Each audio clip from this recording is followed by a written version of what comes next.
Hi everyone, hope you are doing well from wherever you're watching this channel, depending on your time zone. Now, there is a video that has emerged from Malinda Law Court, whereby a 63-year-old man is making a complaint on how he has been kept behind the bus for about 1 year without being served with justice. A man by the name Carlos Tucker.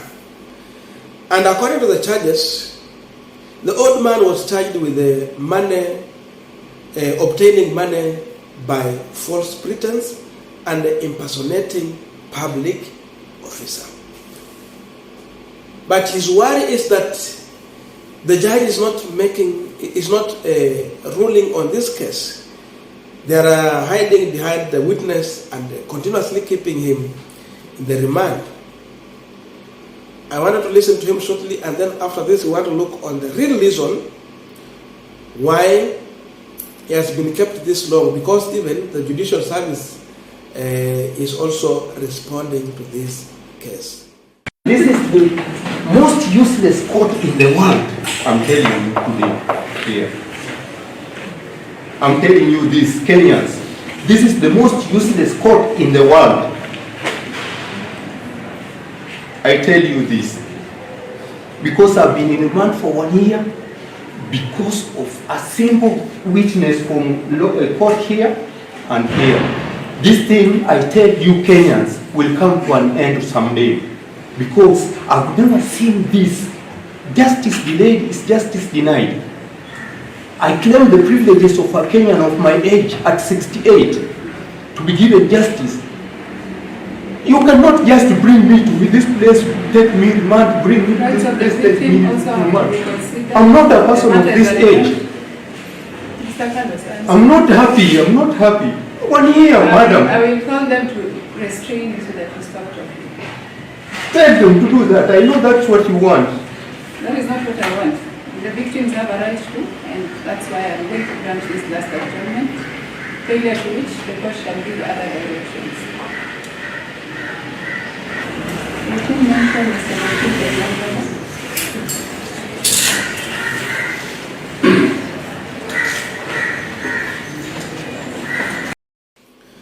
Now, due to public outburst, the judiciary responded quickly to this matter.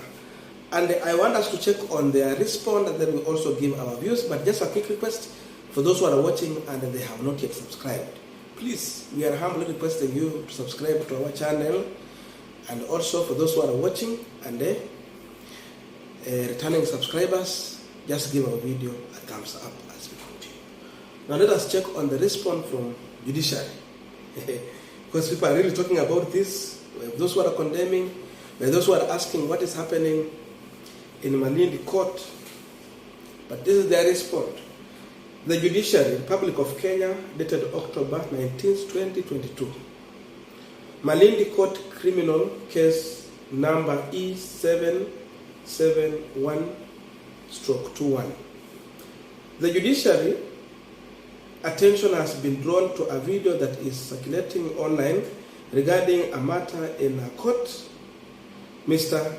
Carlos Tucker was charged before the Malinda Court Criminal Case Number E770/21 on 12th October 2021. Actually, he has finished 1 year, so this is true. With the 5 account of obtaining money by false pretense, contrary to the section 313 of the Penal Code, and 1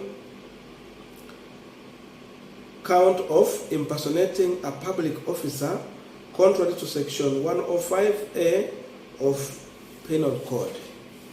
According to the charge sheet, Mr. Tucker is facing the following charges.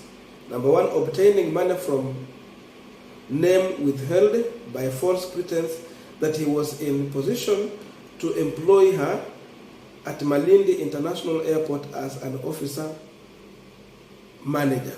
So anataka kupea mtu kazi anakula pesa yake. Number 2, obtaining money from name withheld by a false pretense that he was in a position to secure her employment at Mercy USA NGO as a field officer, a fact he knew to be false.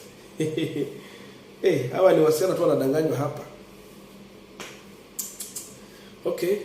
And if you are giving someone money for him to offer you a job, what are you doing also? Isn't it not also a crime? So there are two people here committing a crime. Okay, number 3, but we understand in Kenya, because people don't have a job, people are jobless. Getting a job in Kenya lazima ni kujuana, corruption iko ndani. We have the issue of tribalism, nepotism. Ndio maana watu wana result into just seeking to buy a job where necessary. So other people take that opportunity to dupe the poor. Someone will sell his land to go and maybe get a job, or sell his cow. Number 3, obtain money from name withheld by false pretense, pretending that he was in position to bring him a hearing device from his hospital in Mombasa, a fact he knew to be false. Hata wagonjwa wanaibiwa. Kia alikuwa daktari. Number 4, impersonating a public officer contrary to section 105A of the Penal Code by falsely presenting himself to be a person employed in public service as the head of presidential delivery unity in monitoring the drought situation in Kilifi and obtaining registration fee. Presidential delivery unit. Sasa amepewa kazi na Ruto. Okay. So registration fee watu wanalipa pale. Number 5. So many charges. Pretending to be in a position to employ name withheld at Malinda International Airport as a relief food supply agent, a fact he knew to be false. Watu tunatafuta kazi, natumiwa vibaya sana. If really these allegations are true, because he is yet to be convicted. He has been charged, but yet to be convicted. Number 6, which is the last one, pretending to be in the position to secure name withheld employment at UNDP as a field officer, a fact he knew to be false. So these are the 6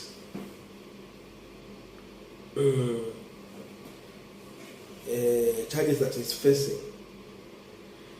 So they continue to say the investigating officer had objected to be accused person, Mr. Carlos Tucker, pursuing his case while out on bond, citing the fact that he has no known place of a bond and no identity card. Despite this, the court upheld his right to bond, and he was granted bond of cash 200,000 and a surety of like amount. At his request, it was later reviewed and reduced to cash 150,000. A total of 4 witnesses have testified so far. Another 2 are remaining. On Monday, October 17, 2022, Mr. Tucker was brought to court. The ODPP asked the court for at least adjournment to allow them call one complaint and the investigating officer. The last adjournment was granted and the hearing date is set for December 14, 2022. Tucker's statement in the court on October 17, 2022, and the above facts would show that his case has been handled with all fairness possible. Directorate of Public Affairs and Communication, Judicial. So we have heard the old man complaining about lack of justice in Kenyan courts. Of course, he's saying justice delayed is justice denied. So seemingly he was trying to expose the court if they are trying to receive maybe bribes or what, but he has not gone further to explain how there's no justice. But you can listen to him. Being kept for 1 year when you have enough evidence on what he has done. Why keep him 1 year? Just use short time to sort him out. If he is to be convicted, convict him. And if he is to be pardoned, then as simple as that. So the issue here that I can agree with him is the issue of derailing this case for this long. And that is a problem we have faced in this country, because even those people who have problem, those actually who are complaining about him are also waiting for justice to be served, such that if really he took their money and did not give service the way he had promised to them, then let the court charge this man, so that also they will feel being served with the justice. So for me, I agree with him on the issue of staying long.